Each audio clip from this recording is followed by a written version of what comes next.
The 6th of September is Colourblind Awareness Day.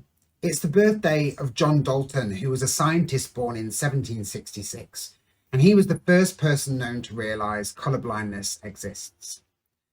Colourblindness affects 1 in 12 men and 1 in 200 women, and there are approximately 3 million people affected in the UK and 300 million people affected globally.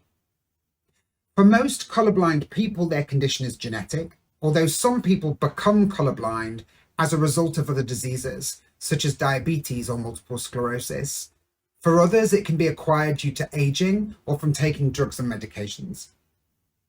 The most common forms of colourblindness are collectively known as red-green colourblindness, but there is a huge myth that people with colourblindness simply can't see red or green, or that it's just red or green that they get mixed up with one another, when in actual fact, people with red-green colourblindness often struggle with colours that contain red or green as part of the colour. My friend Owen, for example, sees eggplants or aubergines as blue because he can't see the red element of the colour purple. Colourblindness is recognised as a minor disability. It can be alienating for those affected when information is presented without taking into account people's inability to perceive different colours. It can even affect a person's learning and development and impact their decision making.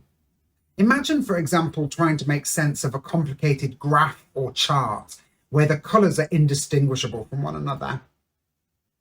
There are lots of free tools available online that help content creators ensure their content is equally visible to people with colour blindness.